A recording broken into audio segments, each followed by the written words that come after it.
Hello everyone, let's begin with our discussion. अब एक बात बहुत ध्यान से समझिएगा कि इससे पहले हमने यूनिट्स एंड मेजरमेंट चैप्टर को देखा, बिगिनिंग में जस्ट इंट्रोड्यूस किया कि भैया उसके दो पोर्शन है, units and measurement. Units contain dimensions and dimensional analysis, और मेजरमेंट में क्या आएगा वो मैंने आपको ब्रीफली इंट्रोड्यूस किया कि ये आपका पूरा मेजरमेंट पोर्शन है, ठीक है। और मैं ऐसा मानता हूं कि डायमेंशन वाले से ज्यादा इंपॉर्टेंस इसकी है कॉम्पिटेटिव पॉइंट ऑफ व्यू से, ठीक है। डायमेंशन वाले की भी है भाई, वो डिपेंड करता है। अब कॉम्पिटेटिव एग्जाम वाला जो एनटीए जो बॉडी है जिसने एग्जाम अभी बनाया, जो पेपर अभी बनाया, मैं ऐसा मानता हूं कि यही एग्जाम का डिफिकल्टी पैटर्न फॉलो होना चाहिए from now on. It's like this कि उस एग्जाम बॉडी को एक जिम्मेदारी दी गई एग्जाम मतलब पेपर बनाने की। अब जब वो पेपर बनाया तो दो बार मतलब 2024 में इतना बड़ा कांड हो गया, ठीक है। ये 720 में 720 सब लाए जा रहे हैं, 715 के साथ मतलब एग्जाम है पे रेवड़ी की तरह बट रहा है सबको मार्क्स, ऐसा नहीं होना चाहिए। That should be a funnel wide selection, तभी वो प्रोसेस हो पाएगा और सबको लगेगा ट्रांसपेरेंट है, ठीक है। तो ये जैसे ही मिस्टेक हुआ है, जैसे ही ये पॉइंट हुआ, उसके बाद उन्होंने पेपर पैटर्न चेंज कर दिया। तो I think the difficulty will be continued because this was the acceptable trend. जो पेपर पैटर्न था this was acceptable, much more acceptance. अरे पेपर डिफिकल्ट हुआ तो लोग परेशान होंगे, यही दिक्कत है ना। तो उसके लिए अपना माइंडसेट स्ट्रांग करिए, एग्जाम है भाई, हर बार आप सेम पैटर्न, और होगा तो सबके लिए होगा ना। अब सोचो 686 685 अगर किसी हाईएस्ट मतलब रैंक 1 या मतलब आपके टॉप 5 में अगर लोगों के मार्क्स आ रहे हैं, इसका मतलब पहले से ही फिजिक्स के पॉइंट ऑफ व्यू से जो भी 25-30 मार्क्स काटने थे वो तो काट ही दिए, सबके कट गए, वो तो आपके अलग क्या हुए। तो अगर किसी के 650 आते तो उसके 30 काट के 620 आए, किसी के 620 625 आते हैं उसके काट लो उसके, ठीक है। तो आप मतलब यही नहीं करते रहेंगे, आई कैन सबट्रैक्ट, बट कह रहा हूं यही नहीं करते रहेंगे। तो वापस आते हैं मेन पॉइंट पे। तो ये जो पेपर पैटर्न फॉलो हो रहा है, इसीलिए मेरा फोकस ये है कि हम जब मतलब एक एग्जाम के लिए प्रिपेयर कर रहे हैं तो उस पर्टिकुलर पॉइंट पे हम ये जरूर ध्यान रखें कि सीक्वेंस मैटर करता है, और अगर पूरे फ्रेम को, पूरे चैप्टर को एज अ बिग एलिमेंट देखा जाएगा तो दिक्कत है। तो उसको इतने छोटे छोटे सवाल में हम तोड़ देंगे कि हमें पता नहीं चलेगा कि हम वो कब सीख गए। हाँ समझ आएगा, पता नहीं मतलब समझ ही नहीं आया तो ऐसा नहीं। चलिए, तो मेजरमेंट पोर्शन में ये अपना पूरा सीक्वेंस है, और अभी हम किस में स्टार्ट करने वाले हैं? एरर्स में, क्योंकि एरर्स तो होंगे, इंसान गलतियों का पुतला है, और मशीनें भी इंसान नहीं बनाई हैं तो वो भी गलती करेंगी। और आसपास के एटमॉस्फेरिक कंडीशन, यानी मेनी थिंग्स आर देयर जो गलतियां क्रिएट करवा सकते हैं। तो इट्स नॉट लाइक कि सिर्फ हम ही इंसान ही गलती करेगा, ऐसा नहीं है, बहुत सारे फैक्टर्स हैं। सबसे पहले एरर क्या है? गलती। और गलतियां कितने तरह की हो सकती हैं? तो गलतियां दो तरह की होती हैं। पहली गलती हो सकती है, पहली मतलब पहले टाइप की गलती हो सकती है सिस्टमैटिक एरर। ये टाइप है, क्या है? Systematic error. और दूसरा जो है वो है रैंडम एरर। ये बताना जरूरी है शुरुआत में, ठीक है। चाहे 2 मार्क के लिए कोई बोर्ड में पूछे, इतना ही इसका इंपॉर्टेंस हो, या कोई नीट के सवाल अच्छा बनाना हो तो पैराग्राफ एक डिफाइन कर दे बढ़िया सा। एक एग्जाम में मतलब कोई लैब के अंदर एक बच्चा है जो पहली बार गया और पूरा एक सिनारियो वहां पे डिफाइन कर दे, और उसके बाद बोले बताओ भाई ये कौन सा एरर है, सिस्टमैटिक है कि रैंडम है। अच्छा क्वेश्चन बन जाएगा इससे, ठीक है। तो एरर कितने टाइप के? 2 हैं, सिस्टमैटिक और रैंडम। अब सिस्टमैटिक और रैंडम पे थोड़ी चर्चा कर लेते हैं, उसके बाद स्टार्ट करते हैं जो एक्चुअल में लेना है। तो सिस्टमैटिक एरर क्या होता है? ये यूनिडायरेक्शनल होता है। Unidirectional is the main factor which makes it systematic. जब आपको एरर का कॉज पता हो, एरर का रीजन पता हो, या कहीं ना कहीं उस एरर के बारे में पता हो, तो आप उसे इनकॉर्पोरेट कर सकते हैं, आप उसे कंसिडर कर सकते हैं अपने फाइनल मेजरमेंट में। जैसे एक सिंपल सा एग्जांपल मैं कहता हूं, मान लीजिए वेइंग बैलेंस पे कोई इंसान नहीं खड़ा है, और तब भी वेइंग बैलेंस का कांटा 5 kg को शो कर रहा है, इसका मतलब वहां पर एक एरर है। अब कोई बंदा उस पर खड़ा हुआ, उसका वेट आया 65 kg, ऑब्वियसली मैं नहीं, ठीक है, भारी भरकम है हम तो 65 kg। अब उस 65 kg में से ये 5 kg माइनस करोगे तो जो वैल्यू मिलेगी दैट विल बी 60। बहुत बढ़िया, मास्टर ने 5 kg सब्ट्रैक्ट कर लिया। नहीं, पर्पस ये है कि उस 5 kg को इनकॉर्पोरेट कर पाए, कंसिडर कर पाए फाइनल मेजरमेंट में, so we obtained the final answer. Make sense? अब बता, ये रैंडम है कि सिस्टमैटिक? क्या ये एरर पता था? हाँ। क्या ये एरर निकाल पाए? हाँ। यूनिडायरेक्शनल क्यों? बिकॉज अब let me tell you what is the meaning of direction in terms of error. मैंने एरर को डिफाइन नहीं किया क्योंकि मैं वो करूंगा अभी। अब एरर यूनिडायरेक्शनल का मीनिंग क्या है? सिंपल, कॉमन सेंस डिक्टेट्स कि अगर कांटा पहले से 5 पे है तो आने वाला वेट, अब कोई बोलेगा वेट सर वो तो मास बता रहे हो, आएंगे बेटा, लॉज ऑफ मोशन आएगा, नॉर्मल रिएक्शन पे बात चर्चा होगी, भर भर के होगी, तब के लिए वेट कर, ठीक है। तो मिसनोमर टर्म में अगर मैं ना जाऊं, चलिए, तो 65 केजी वो रीडिंग शो कर रहा है, तो उसमें से 5 केजी निकाल लिया अपन ने, तो मैं बोलूंगा कि भैया ये जो एरर था ये +5 केजी का है। So when you are considering the final measurement, just remove this 5 KG from that value so that you obtain the correct value. Make sense or not? Yes. तो सिस्टमैटिक एरर क्या होता है? Unidirectional होता है, unidirectional होता है। तो you know कि पॉजिटिव है कि नेगेटिव है। अभी अभी कोई मान लीजिए कोई प्रिकॉशन लेना है, जैसे मान लीजिए 10th क्लास में आपने करंट नहीं, हाँ 10th क्लास में आपने करंट इलेक्ट्रिक थोड़ा बहुत पढ़ा होता है। वोल्ट मीटर एक नाम का डिवाइस है, मैं नहीं मानता, चलो नहीं भी पता तो अभी मान लेना जो मैं कह रहा हूं वो फैक्ट है, ठीक है, भरोसा कर। तो मान लें अपने पास एक डिवाइस है, वो है आपका वोल्ट मीटर। अब सर्किट में वोल्ट मीटर पैरेलल में कनेक्ट करते हैं, पैरेलल में, पैरेलल सीरीज तो पता ही है अपने को, पैरेलल में कनेक्ट। लेकिन मान ले कोई जबरदस्ती सीरीज में लगा के बैठा हुआ है, अबे निकाल, सही कर, ये रैंडम एरर थोड़ी है। तो सिस्टमैटिक एरर वो होता है जिसके बारे में हम पता है, मतलब हमें पता है, हम उसको रिमूव कर सकते हैं। और दूसरा एरर होता है रैंडम एरर, जिसके बारे में हमें नहीं पता होता, ठीक है। तो अगर हम उसके कॉज को नहीं जानते तो हम उसे रिमूव कैसे करेंगे? अबे जब कॉज नोन हो, जैसे इसका तो कॉज नोन है, इसका तो कॉज क्या है? नोन है। अगर इसका कॉज नोन है तो इसको निकालना, इसको रिमूव करना आसान है, इसका डायरेक्शन पता है तो इसको इनकॉर्पोरेट करना आसान है। बट जब जिसका पता ही नहीं, उसका क्या करेंगे? अबे जिसका नाम ही रैंडम है, काहे का? तो रैंडम एरर को रिमूव नहीं किया जाता, कम किया जाता है। अब वो कम कैसे किया जाता है? By taking mean, by taking average. तो इसी के साथ हमारा टॉपिक शुरू होता है। तो मैं सिर्फ एक सवाल सबसे पहले यहां पूछता हूं कि मुझे बताओ बालकों कि सिस्टमैटिक एरर और रैंडम एरर में कौन सा एरर है जिसको हम रिमूव करने के लिए एरर्स पढ़ने वाले हैं। अब हम जो पढ़ने वाले हैं वो किसके लिए पढ़ने वाले हैं? सिस्टमैटिक के लिए कि रैंडम के लिए? भैया तो ऑब्वियसली रैंडम एरर के लिए। अरे systematic can be reduced by knowing the process, bye knowing the precautions, और कॉशियस होकर एक्ट करने से वो एरर रिमूव हो जाता है। जैसे अब मतलब आप लोगों ने टाइट्रेशन तो किया होगा अब तक, या करेंगे, तो टाइट्रेशन किया हो या अगर देखा हो कभी टाइट्रेशन, तो टाइट्रेशन में क्या करते हैं, ऐसे वो अपना ब्यूरेट है उसमें, ठीक है, वो पूरा अपने ने वो उसमें भर रखा है, सॉल्यूशन भर रखा है, और यहाँ पे एक टैप है जिसको निकाल रहे हैं, ठीक है। वो उसमें से पिंक कलर गायब करना है, वो KMnO4 इंडिकेटर वो सब देख लेना भाई केमिस्ट्री में, ठीक है। उसमें लिक्विड बाहर निकल रहा है। अब जब वो बाहर निकल के उस कंटेनर में आ रहा है तो कुछ वो वहां से क्वांटिटी कम हुआ होगा, उसमें वो क्वांटिटी रीड, मतलब उस पर मार्किंग्स होती हैं, उस पर स्केल होता है, उसको देखते हैं और रीडिंग को डिनोट कर लेते हैं कितना क्वांटिटी अपने ने निकाला। अब वो जो रीडिंग, जो वहां पे वो जो मिनिस्कस होता है लिक्विड का, जो टॉप मोस्ट लेयर होता है, लिक्विड का जो टॉप मोस्ट लेयर होता है उसका रीडिंग देखते हैं। अब वो मिनिस्कस 3 तरह का हो सकता है, स्ट्रेट हो सकता है, कॉन्वेक्स, ठीक है, कॉनकेव हो सकता है, 3 तरह के हो सकते हैं। चलिए अभी उसमें मैं नहीं जाना चाहता, नहीं तो मुझे फिर अपना क्या बोलते हैं पूरा फ्लूइड मैकेनिक्स में जाना पड़ेगा, ठीक है। वो कॉनकेव कॉन्वेक्स हो सब अभी छोड़, सिंपल एकदम लेमन टर्म में बात करते हैं। तो अगर किसी को पता हो कि सही मिनिस्कस कौन सा देखते हैं, सही रीडिंग कौन सी है, तो वो माइन्यूट जो जो थोड़ा बहुत आपका पहले से ही जो एरर है, जो गलती है, वो रिमूव नहीं हो जाएगी। तो ये सिस्टमैटिक एरर की कैटेगरी में आया। तो दिक्कत किसकी? रैंडम की। तो इसको सीखना भाई। तो रैंडम एरर को डिनोट कैसे करते हैं, हाउ टू डिनोट, उस पे जाने से पहले, how to denote random error पे जाने से पहले, how to reduce random error, ठीक है। रिड्यूस कैसे करते हैं रैंडम एरर को, उसका सिंपल सा तरीका है, उसे कहते हैं मीन। मीन निकाल लो। मीनिंग क्या है? चलिए अब एग्जाम्पल के तौर पे let me take you through a process जहां पे मैं एरर को डिनोट करना आपको यहीं पे सिखाता हूं, ठीक है। ध्यान से देखिएगा, फिर उसको सॉल्व करेंगे। तो मैंने जब बोल दिया छोटे छोटे पार्ट हैं, तो ऑब्वियस ही बात है, हर पार्ट पे फोकस करिए धीरे धीरे। तो अब यहां पे डिनोट कैसे करते हैं, ठीक है।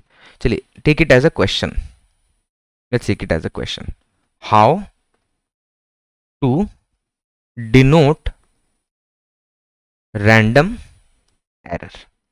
यहीं पे आ जाएगा, वो सवाल का आंसर भी यहीं पे आ जाएगा, ठीक है। तो बस पेशेंस रखिएगा पहले।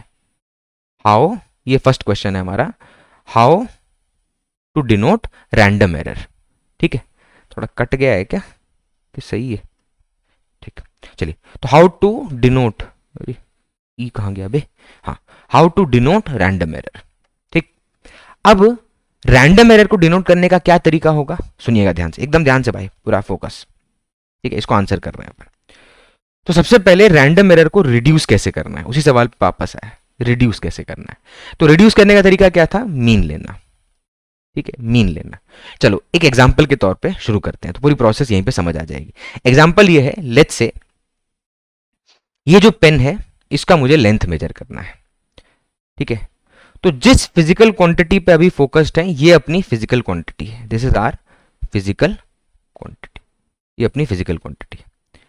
यानी हम किस क्वांटिटी को मेजर करने वाले हैं, लेंथ को। लेंथ विल बी मेजर्ड, ये अपनी फिजिकल क्वांटिटी है। अब उसका एक्सपेरिमेंट करेंगे और क्या, पहले बच्चे को दिया और बोला भैया ले मेजर कर, और पहले बालक ने मेजर करके बता दिया कि इतना है, क्या मान के अपने वहीं पे खत्म कर लिया जर्नी, वहीं पे खुश हो गए? नहीं, ऐसा नहीं है, अपने वहीं पे नहीं खुश हो गए, ऑब्वियस ही बात है। तो हम क्या करेंगे कि भैया ये ऑब्जर्वेशन 1 से नहीं 10 से कराओ। तो जब हमने लेंथ को मेजर करना था, जिस फिजिकल क्वांटिटी को हम मतलब यहाँ पे मेजर कर रहे हैं, उसके हमने एक ऑब्जर्वेशन लेने कि बहुत सारे ऑब्जर्वेशन लेने हैं, तो हम क्या करेंगे, उसके बहुत सारे ऑब्जर्वेशन लेंगे और उन ऑब्जर्वेशंस को नाम देते हैं। लेट्स से L1, L2 ऐसे कर कर L10 तक जाते हैं। ठीक है, तो कितने ऑब्जर्वेशन लिए, L1 क्या है, फर्स्ट ऑब्जर्वेशन, सेकंड, मतलब अरे 10 बच्चे थे, 10 बच्चे हैं, सबको ये पेन पकड़ाया और बोला कि भैया लेंथ मेजर करके बताओ। सबने मेजर किया और बताया, किसी ने बोला 10.1, किसी ने बोला 10.2, किसी ने बोला 10.3। ठीक है, ज्यादा एक्साइटमेंट आ जा रही, कोई नहीं। तो ये सारी आपकी वैल्यू सब मतलब क्या बोलते बच्चों ने निकाली।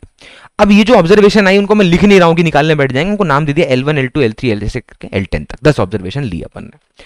तो सबसे पहले रिड्यूस की बात क्या थी, मीन। मीन का मतलब क्या हुआ, तो सबसे पहला पॉइंट क्या होगा, मीन निकालते हैं, उसी से अपने एरर को कम कर सकते हैं। तो अपने क्या करेंगे, सबसे पहले एल बार निकालेंगे। एल बार का मतलब क्या है, what is the meaning of L बार? तो एल बार का मीनिंग है दैट योर, सॉरी वेक्टर बना दिया मैंने, ठीक है, एल बार, अभी वो चलिए, तो एल बार बना दिया। अब एल बार का मीनिंग क्या है, सारे ऑब्जर्वेशन उठाओ L1 plus L2 up to L10 and divide it by 10, ये हो गया मीन, ये हो गया मीन भैया। अब ये जो मीन निकाला, this is the way how your see. अब आप किसी मतलब मान लो कि इस एक्सपेरिमेंट का आउटकम आपको 4 लोग सामने बैठे हैं, प्रोफेसर हैं, उनके सामने बताना है। तो आप ये जो आपका आउटपुट होगा वो आप कैसे बताने बैठोगे, वो पूछेगा बताओ आपका लेंथ कितना है, तो आप बोलोगे L1, L2, L3, L4। अबे ऐसे बोलने बैठ जाओ, सारे ऑब्जर्वेशन बताने बैठ जाओगे क्या 10 बच्चों के? नहीं, आप तो एक ही वैल्यू बताओगे। तो वो कौन सी वैल्यू बताओगे, mean value. This mean value is treated, सुनना भाई ध्यान से, this mean value is treated as a true value. अब आप बोलोगे ट्रू वैल्यू क्या है, ये बीच में कहां से कूद पड़ा, ट्रू वैल्यू। तो ट्रू वैल्यू का मतलब सही वैल्यू।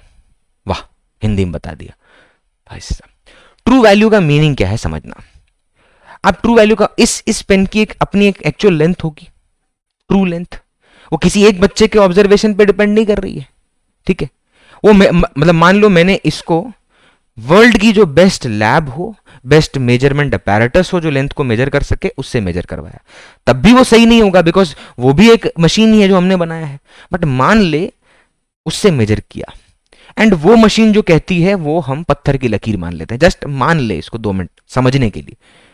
तो that particular measurement can be treated as a true value.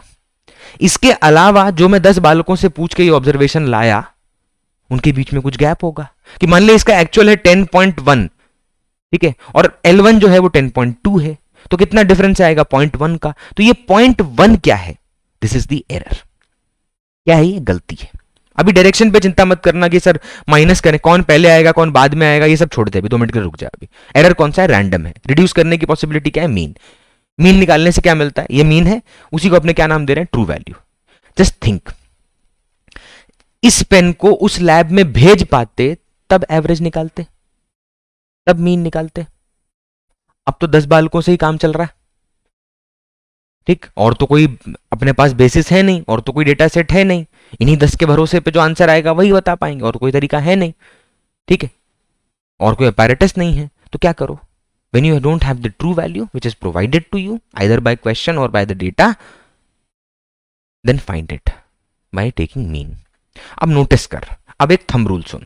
Thumb rule ये है कि जब आप इस 10 पे नोटिस करना, इस 10 को देखना ध्यान से, अगर आप ये नंबर इंक्रीज करते जाओगे तो ऑब्वियस ही बात है डिनोमिनेटर इंक्रीज होगा तो न्यूमरेटर भी इंक्रीज नहीं होगा। अरे ऑब्जर्वेशन 10 से 11 हो गई तो एक और ऑब्जर्वेशन ऊपर लिखोगे L11, नीचे 12 हो गई L12 और भी ऐड करोगे तो वो भी बढ़ेगा। लेकिन एक थंब रूल है। थंब रूल का मतलब क्या होता है? रूल एक अलग चीज है, थंब रूल का मतलब क्या होता है? ठीक है, थंब रूल का मतलब ये है कि वो देखा गया, ऐसा ऐसा ऑब्जर्व किया गया बार बार। ठीक है, तो वो जो थंब रूल है वो ये कहता है कि if you are increasing the number of observations, if you are increasing the number of observation, the random error reduces. R का मतलब रैंडम एरर। ठीक है, if the number of observation is increased and उसी proportion में कि अगर number of observation double कर दिए रैंडम एरर हाफ हो जाएगा। इनवर्सली प्रोपोर्शनल है, उल्टा, वो बढ़ेगा ये घटेगा। तो नंबर ऑफ ऑब्जर्वेशन बढ़ा देंगे रैंडम एरर कम हो जाएगा। तो मीन निकाल लिया आपने। ठीक है, तो जितना ज्यादा ऑब्जर्वेशन लेते हैं उतना ही बेटर एक्सपेरिमेंट आपका होता जाएगा। तो अब हम डिफाइड करते हैं एरर को। Next step is error. तो एरर को क्या बोलते हैं? एरर का एक और नाम होता है, इसको बोलते हैं एब्सोल्यूट एरर भी। क्यों इसे एब्सोल्यूट एरर भी कहा जाता है?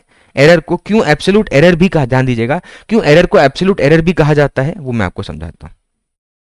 ठीक है, जितना मुझे रिक्वायर्ड है मैं उस पॉइंट पे लाया हूं, ऊपर वाला दिखा दिया। ठीक है, तो यहां पे जो आपका एरर है, एब्सोल्यूट एरर भी क्यों कह रहे हैं? बिकॉज सबसे पहले what is the meaning of error? तो error is the deviation from the true value. तो एक को बोलेंगे ट्रू वैल्यू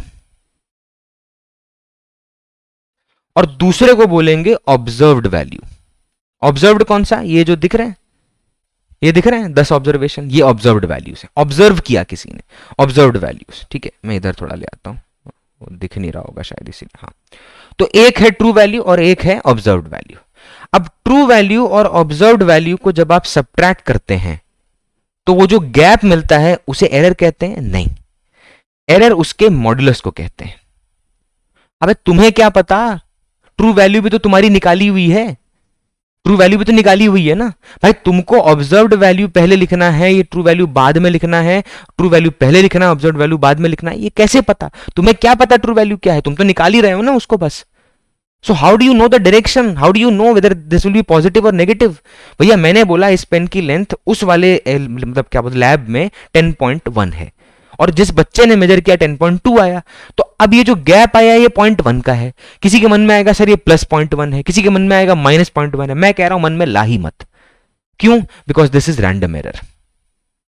अबे जिसका डायरेक्शन नोन ही नहीं है, डायरेक्शन इज नॉट नोन, तो उसके डायरेक्शन की चिंता ही मत कर और सीधा क्या कर, बस एब्सोल्यूट यानी 2 डंडे लगा के जो भी आए बड़ा छोटा माइनस कर, जो भी आए सिर्फ मुझे उस वैल्यू में इंटरेस्ट है, इसलिए इसको बोलते हैं एब्सोल्यूट एरर। अब हर क्वांटिटी में एरर होगा, हर एक पर्टिकुलर क्वांटिटी में डोंट यू थिंक एरर होगा इन दिस केस? यस, हर एक क्वांटिटी में एरर होगा। सुनना भाई ध्यान से। तो हर एक क्वांटिटी में एरर कैसे निकालेंगे? तो मैं निकाल रहा हूं एरर, तो मैं इनको नाम दे रहा हूं E1। E1 is the error in L1। तो उसका जो वैल्यू है कैसे लिखा जाएगा, वो कैसे लिखेंगे उसको ध्यान देना। तो वो होगा मॉड्यूलस ऑफ ट्रू वैल्यू क्या था? L बार। यही था ना पे ट्रू, सॉरी एक मिनट, हाँ ये देख ट्रू वैल्यू क्या था? L बार। यही है ना मीन L बार। कैसे निकाला? 10 ऑब्जर्वेशन, लैब तो है नहीं तो उन्हीं ऑब्जर्वेशन से खेलना है, जो करना है उन्हीं 10 को जोड़ा, बाय 10 किया और मीन वैल्यू निकाली एंड ट्रू वैल्यू निकाल ली। अब उस ट्रू वैल्यू को ले गए, हर एक ऑब्जर्वेशन के साथ डील करा रहे हैं। तो यहां लिखा L बार माइनस L1 मॉडुलस, इसको नाम दिया E1। ऐसे ही E2 होगा, ऐसे ही E3 होगा, so on up to E10 होगा। सब में एरर होगा। एरर मतलब absolute error he, direction not known, random के बारे में बात हो रही, इसलिए वो चिंता नहीं करनी। तो E10 हो गया अपना एरर इन 10th ऑब्जर्वेशन। ऐसे करके 10 एरर हो गए। ठीक है, ये भी चलता जाएगा। Modulus of L bar minus L10। ठीक, अब क्या करना है? वापस गए, एरर को डिफाइन कर चुके हैं। ठीक है, अब थर्ड स्टेप पे गए। What is the third step? What is the third step? तो इसको बोलते हैं मीन एरर, या अब मैं पूरा ही नाम लिख रहा हूं, मीन एब्सोल्यूट एरर। क्या भाई? Mean absolute error. तो अब ये जो मीन एब्सोल्यूट एरर है, इसको लिख रहे हैं अपने, मीन एब्सोल्यूट एरर देखना। तो क्या करेंगे उसको बोलेंगे E बार। और E बार को मतलब लिखेंगे कैसे? What is E bar? E1 plus E2 plus E3 up to E10 divided by 10। ये क्या है? Mean absolute error. What is this? Mean absolute error. क्या है ये? मीन एब्सोल्यूट एरर है।